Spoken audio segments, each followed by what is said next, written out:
సూరమ్మకి తన కొడుకు రఘు అంటే ఎంతో ఇష్టం. తన కొడుకుని ఎంతో గారాబంగా పెంచుతుంది. రఘు ఎంతో కష్టపడి చదువుకొని ఒక మంచి ఉద్యోగాన్ని సంపాదిస్తాడు. చక్కగా ఉద్యోగం చేసుకుంటూ బాగా డబ్బులు సంపాదిస్తూ ఉంటాడు. అలా ఆ ఇంట్లో ఏ లోటు లేకుండా తల్లి కొడుకులిద్దరూ ఆనందంగా తమ జీవితాన్ని గడుపుతూ ఉంటారు. ఏంటమ్మా, ఇంకా నిద్రపోతున్నావు? ఎప్పుడూ త్వరగా లేచి అన్ని పనులు చేసుకునేదానివి. ఆరోగ్యమేమైనా బాగోలేదా? అవునురా, ఒంట్లో అస్సలు బాగోలేదు. చాలా అలసటగా ఉంది. ఈ చలికాలం వస్తే అంతే, ఏ పని సరిగ్గా చేసుకోలేను. మా ఆడవారి పనులంతా నీటితో ముడిపడుంటాయి. ఈ చలికాలంలో ఆ నీటిని ముట్టుకోవాలంటే ఎంత కష్టంగా ఉంటుందో తెలుసా? అందుకే నీకోసం ఒక పని మనిషిని మాట్లాడతానని చెప్పాను. కాని నువ్వేం అవసరం లేదన్నావు. ఇప్పుడే నీకోసం ఒక మంచి పని మనిషిని మాట్లాడతాను. అయ్యో, అదేం వద్దురా. ఈ మధ్యకాలంలో మనుషులని నమ్మడానికి లేదు. ఎవరు ఎలా ఉంటారో ఎవరికి తెలుసు? అది కూడా నిజమే. సరే, ఓ 2 రోజులు నువ్వెలాంటి పనులు పెట్టుకోకమ్మా. నేనే అన్ని పనులు చేస్తాను. ఏం పనులు చేస్తావురా నువ్వు? అయినా నీకు పనిచేయడం వచ్చా? అన్ని పనులు నాకెలా వస్తాయి చెప్పు. అందుకే ఇప్పుడే నీకోసం ఒక మంచి వాషింగ్ మిషన్ కొంటాను. బట్టలు వాషింగ్ మిషన్లో వేస్తాను. ఇంటిని ఏదో రకంగా శుభ్రం చేస్తానులే. ఇక వంట విషయానికొస్తే నాకు ఆ పనులు కూడా రావు. కాబట్టి ఏ స్విగ్గీలోనో జొమాటోలోనో ఆర్డర్ పెట్టుకుంటాను. ఇలా ఓ 2 రోజులు హాయిగా గడిపేయచ్చు. పర్వాలేదే, మంచి ప్లానే వేశావు. అంత అవసరమేమీ లేదు గాని ఈ ఒక్కరోజు కాస్త విశ్రాంతి తీసుకుంటాన్రా. రేపటి నుండి ఏదో ఒక రకంగా నేనే అన్ని పనులు చేసుకుంటాను. మనకున్న ఆరోగ్యాలు అంతంత మాత్రమే. ఇలాంటి సమయాల్లో బయటి నుండి ఆహారం కొనుక్కొని తినడం ఎంత అవసరమా? అన్నట్టు నీకాఫీస్కి టైం అవుతుంది కదా, ముందు త్వరగా బయలుదేరు. అలా సూరమ్మ చెప్పడంతో రఘు ఆఫీస్కి బయలుదేరతాడు. రఘుకి ఒక స్నేహితుడుండేవాడు. అతని పేరు నవీన్. రఘు మరియు నవీన్ చిన్నప్పట్నుంచి మంచి స్నేహితులు. అలాగే పక్కపక్క ఇండ్లలో ఉంటారు. నవీన్ తల్లి పేరు ప్రమీల. అలా రఘు మరియు నవీన్ ఆఫీస్కి వెళ్ళగానే ప్రమీల సూరమ్మ వద్దకు వస్తుంది. ఏంటి సూరమ్మా, నిద్రపోతున్నావా?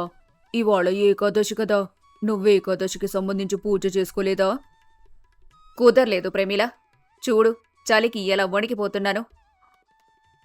అసలు ఈ చలికాలంలో పనులు చేయడం నాకు కాస్త కష్టంగానే ఉంది. అందుకే ఈ నెల ఏకాదశి పూజ చేయలేకపోయాను. ఈ నెల ఏకాదశి పూజ చేయలేదు. పోయిన నెల సంకష్టహర చతుర్థి కూడా ఇలాగో చేయలేదు. అప్పుడు కూడా కాస్త నీరసంగా ఉందన్నావు. ఏదేమైనా నీకు వయసు బాగా పెరిగిపోయింది. అందుకే వయసులో ఇలా పనులు చేసుకోలేకపోతున్నావు. ఎందుకు కాదు చెప్పు? అప్పుడెప్పుడో పుట్టాను మరి. ఇప్పటిదాకా ఇదిగో ఇలా జీవితాన్ని నెట్టుకొస్తున్నాను. ఆయన పోయిన తర్వాత చాలా కష్టపడి పని చేసేదాన్ని. అలా కష్టపడి పనిచేసే నా కొడుకుని ఇంతవరకు చదివించుకున్నా. ఆ రోజులు దలుచుకుంటే కాస్త బాధగా ఉంటుంది ప్రమీల. వద్దొద్దు, అవన్నీ తలుచుకోకులే. చూడు, నీకు ఎలాగో వయసైపోయింది. అన్ని పనులు చేసుకునే స్థితిలో నువ్వు లేవు. ఇంకా ఎన్ని నెలలని ఇలాగే ఉంటావు చెప్పు? నువ్వు రెస్ట్ తీసుకోవా? మన ఆడవాళ్లకి రెస్ట్ ఎలా దొరుకుతుంది చెప్పు? ఎందుకు దొరకదు సూరమ్మా? నీ ఒక్కగానొక్క కొడుక్కి పెళ్లి చెయ్యి. అప్పుడు మీ ఇంటికి కోడలొస్తుంది. కోడలొచ్చిందంటే అత్తకి రెస్ట్ దొరికినట్టే కదా. రెస్ట్ కోసం కాదు గాని నా కొడుక్కి పెళ్లి వయసొచ్చింది నిజమే. కనీసం దానికోసమైనా వాడికి వెంటనే పెళ్లి చెయ్యాలి. మరింకెందుకు ఆలస్యం?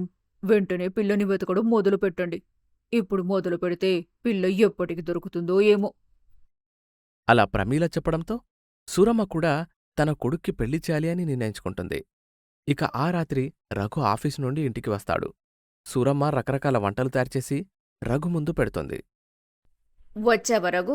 నీకోసమే ఎదురు చూస్తున్నాన్రా. అవునా? ఇంతకీ నీ ఆరోగ్యమెలా ఉంది? నా ఆరోగ్యం గురించి ఏం చెప్పమంటావురా?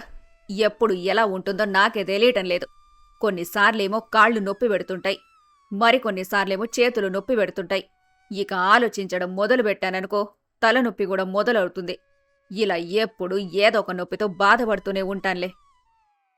ఇలా బాధపడ్డం ఎందుకమ్మా? మనం రేపు ఆస్పత్రికి వెళ్దాం. అవసరం లేదురా. ఆస్పత్రికి వెళ్తే తగ్గే నొప్పులు గావులే ఇవి. మరెక్కడికి వెళ్తే తగ్గుతాయి?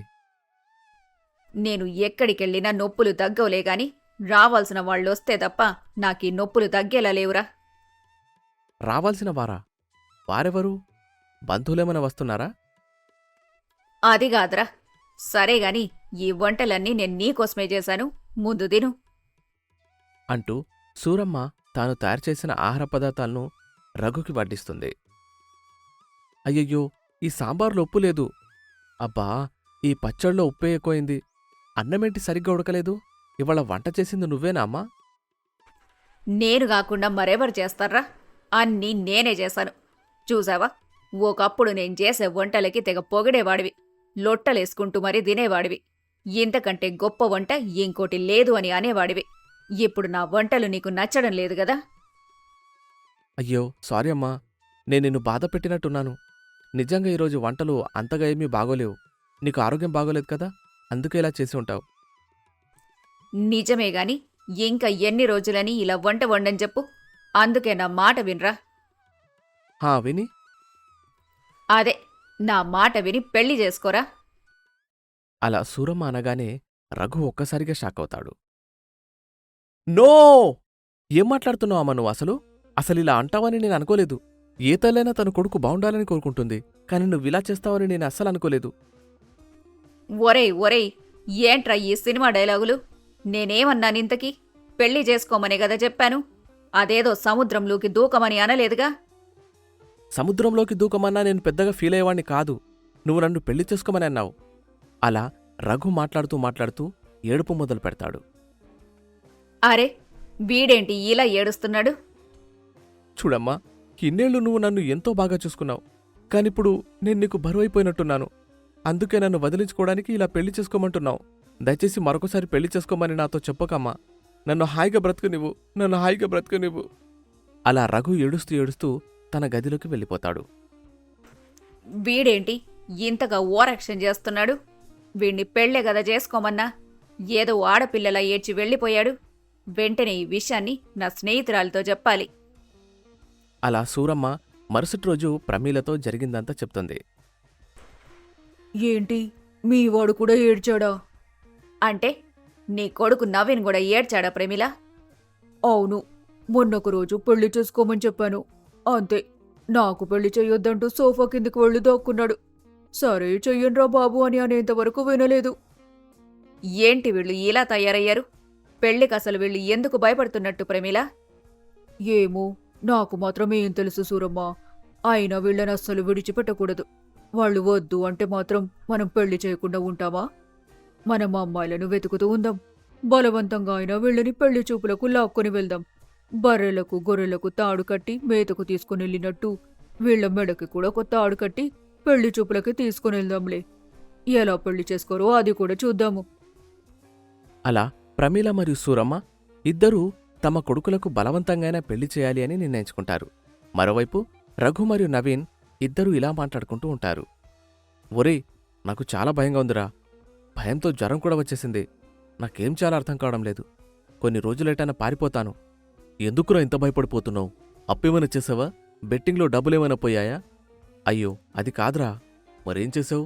ఎందుకిలా భయపడిపోతున్నావు? ఏం చెప్పమంటావురా? మా అమ్మ నిన్న రాత్రి పెళ్లి చేసుకోమని నాతో చెప్పింది. అంతే, అప్పటి నుండి జ్వరం పట్టుకుంది. కొన్ని రోజులు నేను ఎటైనా పారిపోతాను. ఏంటి, మీ అమ్మ కూడా చెప్పిందా? మా అమ్మ కూడా మొన్నోసారి ఇలాగే పెళ్లి చేసుకోమని చెప్పింది. అంతే, ఎంత భయపడిపోయాననుకున్నావు? పెళ్ళన్న మాట వింటేనే భయం వేస్తుంది. ఏమోరా, ఇంటికి వెళ్లాలంటేనే భయంగా ఉంది. పోనీ ఎటైనా పారిపోదామా? అయినా పారిపోతే వీళ్ళు మనల్ని వదులుతారా? మా అమ్మ అయితే వదలబొమ్మాలి వదల అంటూ నేనెక్కడికి వెళ్తే అక్కడికి వచ్చి నన్ను కొట్టి మరీ ఇంటికి లాక్కెళ్తుంది. మా అమ్మ కూడా అంతే, మసూదలా తయారవుతుంది.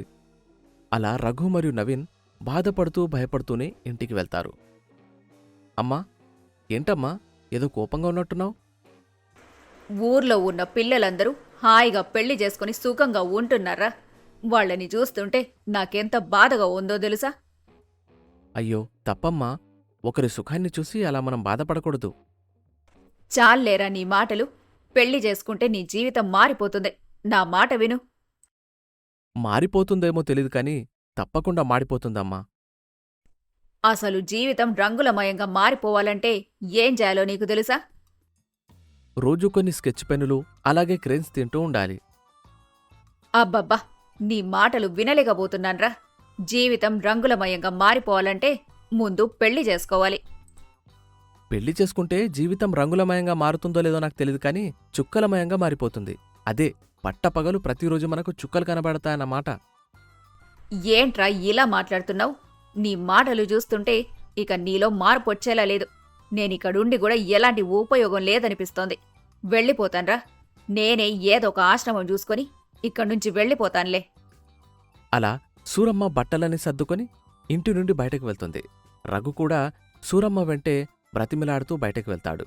సరిగ్గా అదే సమయానికి నవీన్ తల్లి అయిన ప్రమీల కూడా బట్టలు సర్దుకుని బయటకు వచ్చేస్తుంది. వచ్చావా సూరమ్మా? వీళ్ళు మన మాట వినేలా లేరు. మనమంటే వీళ్ళకి బొత్తిగా మర్యాద కూడా లేనట్టుంది. ఇక మనం ఇంట్లో ఉండి ఏం లాభం లేదు. పోదాం, మనం లేచిపోదాం. చిచి, ఈ సీరియల్లు సినిమాలు చూసి ఇలా మాట్లాడడం అలవాటైపోయింది. పోద సూరమ్మ, మనం వెళ్ళిపోదాం. ఏంటి మీరు ఇలా తయారయ్యారు?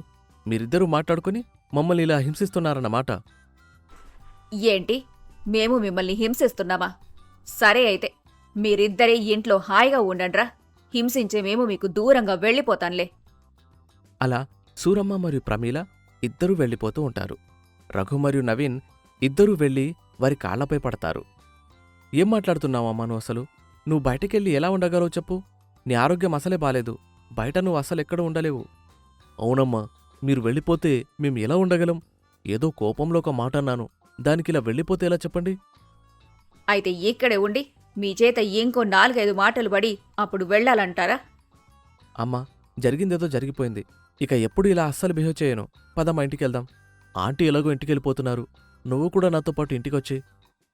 రఘు మరియు నవీన్ కాళ్లమీద పడ్డంతో సూరమ్మ మరియు ప్రమీల ఇద్దరూ శాంతిస్తారు. అలా ఇద్దరూ తమ తమ ఇండ్లకు వెళ్ళిపోతారు. మరుసటి రోజు సూరమ్మ ఉదయాన్నే నిద్రలేచి చక్కగా తయారవుతూ ఉంటుంది. ఈ పట్టు చీర నాకు ఎంతో బాగుంది. ఈ రంగు అసలు నాకు సరిపోదని అనుకున్నాను గాని ఈ రంగులోనే నేను చాలా అందంగా కనిపిస్తున్నా. ఇంతకీ ఈ నెక్లెస్ వేసుకోనా లేకపోతే ఇదేసుకోనా? పెద్ద సమస్య వచ్చి పడిందే. సమస్య? ఏంటా సమస్య? ఏం జరిగిందమ్మా? ఒరేయ్, నాకిది అర్థం కావట్లేదురా. ఏ నెక్లెస్ వేసుకుంటే బాగుంటాను? ఇదా లేకపోతే ఇదా? నువ్వు ఎలా అనే బావుంటావమ్మా. నీకు తెలియనట్టుంది, ఈ మధ్య నీకు బయట ఫ్యాన్ ఫాలోయింగ్ బాగా పెరిగిపోయింది తెలుసా? తెలుసులేరా. అయితే నేను ఈ నెక్లెస్ వేసుకుంటానులే. సరే కాని అమ్మా, ఇంతలా ఎందుకు రెడీ అవుతున్నావు? ఇంకెందుకురా, ఇవాళ మనము పెళ్లి చూపులకెళ్లబోతున్నాం గదా. సూరమ్మ ఆ మాట చెప్పగానే రఘు ఒక్కసారిగా కుప్పకూలిపోతాడు. ఒరేయ్, ఏమైందిరా మళ్ళీ నీకు? ఎందుకలా పడిపోయావు? ఏంటమ్మా నువ్వు అంటుంది? పెళ్లి చూపులా? ఇంత త్వరగా పెళ్లి చూపులు ఏర్పాటు చేయాల్సిన అవసరం ఏమొచ్చిందమ్మా? నిన్ననే గదరా నేను ఏం చెబితే అలా వింటానన్నావు. అందుకే నేను వెంటనే పెళ్లి చూపులకి ఏర్పాటు చేశాను. మరీ ఇంత వెంటనే ఏర్పాటు చేయాలా? ఓ 6 నెలలు ఆగొచ్చు కదా? అయ్యో, 6 నెలలు ఏం సరిపోతాయిరా బుజ్జికన్నా. ఒక పని చేస్తాన్రా, 6 ఏళ్ళు ఆగుతాను. ఓకేనా? సరేనమ్మా. సరే అంట సరే. బుద్ధి లేకపోతే సరే. వెళ్ళి ముందు తయారైరా. అలా సూరమ్మ చెప్పడంతో రఘు ఏమి చేయలేక తన గదిలోకి వెళ్తాడు. నేరుగా బాత్రూంలోకి వెళ్తాడు. ఎంతసేపైనా బాత్రూంలోనే కూర్చుని బాధపడుతూ ఉంటాడు. ఇదేంది, వీడింకా గది నుంచి బయటికి రాలేదు? ఇంతకి వీడు లోపల ఏం చేస్తున్నట్టు? అంటూ సూరమ్మ బయట నుండి తలుపు కొట్టడం మొదలుపెడుతుంది. ఒరేయ్, గంట ముందు ఎళ్ళెవరా లోపలికి? ఇంకా బయటకు రాలేదు. ఏం చేస్తున్నావురా లోపల? అమ్మో, అమ్మొచ్చేసింది. తలుపులు కూడా తట్టేస్తుంది. ఏం చేయాలరా బాబు ఇప్పుడు? అంటే అమ్మా, అది బాత్రూంలో టైల్స్కి బాగా మరకలు పడ్డాయి. అస్సలు చూడలేకపోతున్నాను. అందుకే యాసిడ్ వేసి కడుగుతున్నాను. ఒరేయ్, నీకేమైనా పిచ్చి పట్టిందా? ఇది బాత్రూం గడిగే సమయమా? త్వరగా స్నానం చేసి బయటికి రా ముందు. మన పరిసరాలు శుభ్రంగా ఉంచుకోవాలని నువ్వే కదమ్మా ఎప్పుడు చెప్తుంటావు. అందుకే ఇలా శుభ్రం చేస్తున్నాను. అయిపోయిందిలే, ఇప్పుడిక స్నానం మొదలు పెడతాను. అలా రఘు సూరమ్మతో చెప్తాడు. సూరమ్మ మరి కాసేపు వెయిట్ చేస్తుంది. ఎంతసేపటికి రఘు బాత్రూం నుండి బయటకు రాకపోవడంతో సూరమ్మ మళ్ళీ వెళ్ళి తలుపు తట్టడం మొదలుపెడుతుంది. ఒరేయ్, నీ స్నానం ఈరోజు అయితుందా లేదా? అమ్మా, ఒంటికి సబ్బు రాసుకుని వ్యాయామం చేస్తే ఆరోగ్యం బాగా మెరుగుపడుతుందని యూట్యూబ్లో చూశాను. ఇదిగో ఆ పని చేస్తున్నాను. సబ్బు రాసుకొని వ్యాయామమేంట్రా? నీకేమైనా బుద్ధుందా అసలు? ఇలా తయారయ్యావేంట్రా నువ్వు? ఇదిగో ఒక్క 10 నిమిషాల సమయం ఇస్తున్నా. నువ్వు గనక అప్పటికి బయటికి రాలేదంటే నేను బ్యాగ్ తీసుకొని ఆశ్రమానికి వెళ్ళిపోతాను. ఇక తర్వాత నీ ఇష్టంరా. అలా చెప్పి సూరమ్మ అక్కడ్నుంచి వెళ్ళిపోతుంది. ఏం చేసిన అమ్మాయి వాళ్ళ వదిలేలా లేదు. స్నానం చేసుకుని బయటకు వెళ్లడమే మంచిది అంటూ రఘు స్నానం చేసుకుని చక్కగా తయారై గది నుండి బయటకు వస్తాడు.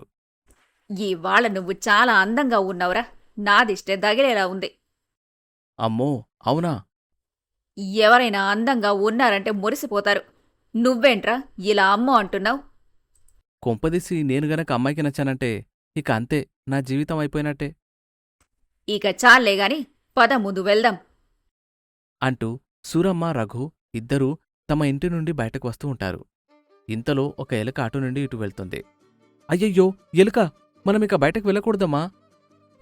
ఏరా, ఏమంటున్నావు? ఎందుకెళ్ళకూడదు? నువ్వు చూడ్లేదా? ఇప్పుడే మన కళ్ళ ముందు నుండి ఒక నల్ల ఎలుక వెళ్ళింది. ఇలాంటి సమయంలో గనక మనం బయటకెళ్ళామంటే ఇక అంతే సంగతులు. నల్ల ఎలుక కనబడితే ఏమైందిరా? ఏమీ కాదు. పద వెళ్దాము. ఇది నేను అస్సలు ఒప్పుకోను. నల్లపిల్లి కనిపిస్తే మాత్రం పెద్ద గొడవ చేస్తారు. అలా జరిగిపోతుంది, ఇలా జరిగిపోతుంది అంటూ ఏవేవో మాటలు చెప్తారు. ఇప్పుడు నల్ల ఎలుకలు కనిపిస్తే మాత్రం ఏమీ కాదా? అంటే పిల్లికొక న్యాయం, ఎలుకకొక న్యాయమా? నేను అస్సలు ఒప్పుకోను. ఇప్పుడే టీవీ25 వాళ్లతో డిబేట్ పెట్టాల్సిందే. అసలేమైందిరా నీకు ఈరోజు? ఉదయం లేచినప్పటినుంచి చాలా విచిత్రంగా ప్రవర్తిస్తున్నావు. ఎప్పుడో ఉదయం వెళ్లాల్సిన వాళ్ళం. ఇప్పుడు మధ్యాహ్నం అవుతుంది. ఇంకా బయలుదేరలేదు. ఇక నువ్వు అతి చేయకుండా ముందు పద. అలా సూరమ్మ రఘుని బలవంతంగా ఇంట్లో నుండి బయటకు లాక్కుని వస్తుంది. ఇంటి బయట ప్రమీల తన కొడుకైన నవీన్తో కలిసి ఎదురుచూస్తూ ఉంటుంది. ఏంటి ఇంత ఆలస్యమైంది? మీకోసం చాలా సమయం నుండి ఇక్కడే ఎదురు చూస్తున్నాం. అంత వీడి వల్లే ఆలస్యమైంది ప్రమిళ. సరేలే, ఇప్పుడు పద వెళ్దాము. అలా సూరమ్మ మరియు ప్రమీల తమ కొడుకుల్ని తీసుకుని పెళ్లి చూపులకు వెళ్తారు. కనకయ్య సూరమ్మని మరియు ప్రమీలమ్మని ఇంట్లోకి ఆహ్వానిస్తాడు. నమస్కారం అమ్మా, మీకోసం ఎదురుచూస్తున్నాము అంటూ కనకయ్య సూరమ్మతో అలాగే ప్రమీలమ్మతో మాట్లాడుతూ ఉంటాడు. మరోవైపు నవీన్ మరియు రఘు ఇలా మాట్లాడుకుంటూ ఉంటారు. ఒరే, నన్నేం చేయమంటావురా? వద్దు వద్దు అన్నా వినకుండా మా అమ్మ నన్ను ఇక్కడికి లాక్కొనిచ్చింది. నాక్కూడా విషయం అర్థమవుతోంది. ఓ పంచేరా, కాస్త పిచ్చి పట్టినట్టు బిహేవ్ చేయి. వాళ్లే ఈ సంబంధం మాకొద్దని ముఖం మీదే చెప్పేస్తారు.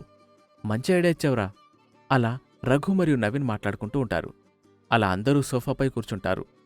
ఎప్పుడో ఉదయమే వస్తామని చెప్పారు, కాని ఇంత ఆలస్యమైందేంటమ్మా? ఏంటి ఆలస్యమైందని క్వశ్చన్లు వేస్తున్నారు? మాకు బయట వేరే పనులు లేవని అనుకుంటున్నారా? ఎంత ధైర్యం ఉంటే మీరిలా మాట్లాడగలరు? ఇప్పుడే ఇలా మాట్లాడుతున్నారంటే ఇంకా పెళ్ళాక ఎలా మాట్లాడతారు? అమ్మా, పద వెళ్దాం. ఒరేయ్, అది మావాడు జోకులేస్తున్నాడండి. ఎప్పుడు ఇంతే జోకులేస్తూనే ఉంటాడు. దారిలో కార్ పంచర్ అయింది. అందుకే కాస్త ఆలస్యమైంది అన్నయ్య గారు. ఏంటి, ఈయన నీకు అన్నయ్య? నాకెప్పుడు చెప్పలేదే ఈ ఊర్లో నీకు ఒక అన్నయ్య ఉన్నాడని. ఏంటయ్యా, నువ్వెప్పుడు మా ఇంటికి రాలేదు? ఒరేయ్ ఒరేయ్, నీ జోకులాపరా ఇక. అన్నయ్య గారు, మీరేమీ పట్టించుకోకండి. వీడు ఎప్పుడూ ఇంతే సరదాగా ఉండాలని చూస్తాడు. ఇదిగో అమ్మాయి వచ్చేసింది. అలా ఆ అమ్మాయి అక్కడికి వచ్చి కూర్చుంటుంది. ఆ అమ్మాయిని చూడగానే రఘు భయంతో వణికిపోతూ ఉంటాడు. అతని కాళ్ళు తెగ వణుకుతూ ఉంటాయి. ఒరేయ్, ఏదో దయ్యం సినిమా చూసినట్టు ఆ కాళ్ళేంట్రా అలా వణికిపోతున్నాయి? ఈ కాలం అబ్బాయిలకి పెళ్లి చూపులంటే హర్రర్ సినిమాతో సమానంలే అమ్మా. ఇదిగో అమ్మాయి, నీ పేరేంటి? నా పేరు శిరీష ఆంటీ గారు. చాలా చక్కగా ఉన్నావమ్మా. ఒరేయ్, అమ్మాయితో ఏదైనా మాట్లాడరా. అది మరి మీకు ఏ కలర్ అంటే ఇష్టం? నాకు బ్లూ కలర్ అంటే చాలా ఇష్టం. మీకు వంటలు వచ్చా? ఓ, వచ్చండి. చాలా బాగా చేస్తాను. అవునా? మీకు వచ్చిన వంటల పేర్లు చెప్పండి. నేను పచ్చళ్ళు బాగా పెడతానండి. అంటే ఇప్పుడు కెరీర్ మీద కాన్సంట్రేట్ చేయమంటదేమోరా. ఒరే, నువ్వు కాసేపు ఊరుకోరా. రకరకాల పచ్చళ్ళు పెడతాను. పార్లేజీ పచ్చిమిర్చి పచ్చడి, ఓరియో ఆవకాయ, బెండకాయ పచ్చడి, ఇవంటే నాకు చాలా ఇష్టం. అలా శిరీష చెప్పడంతో అక్కడున్న వాళ్ళందరూ ఉలిక్కి పడతారు. ఇలా అడుగుతున్నానని మరోలా అనుకోకండి. రేపొద్దున్న మన మధ్య గొడవ వస్తే మీరేం చేస్తారు? ఏముంది, మా నాన్నకి చెబుతాను. మా నాన్న తన బిజినెస్తో నాకు బాగా సహాయపడతాడు. బిజినెస్తో సహాయపడతాడా? నాకేం అర్థం కావడం లేదు. అంకుల్ గారు, ఇంతకీ మీరేం బిజినెస్ చేస్తారు? ఓ, నేనా? బ్లూ డ్రమ్ముల బిజినెస్ చేస్తుంటాను. అంతే, బ్లూ డ్రమ్ము అనగానే అక్కడ్నుండి రఘు మరియు నవీన్ ఒక్కసారిగా పరుగులు తీస్తారు. వారి వెంట సూరమ్మ మరియు ప్రమిళ కూడా పరుగులు తీస్తారు. పాపం, ఇలా భయపడుతున్న రఘుకి అసలు పెళ్ళవుతుందా? ఏమో, వేచి చూడాలి మరి. తర్వాత ఏం జరుగుతుందో తెలుసుకోవాలంటే మరొక ఎపిసోడ్ వరకు వెయిట్ చేయండి.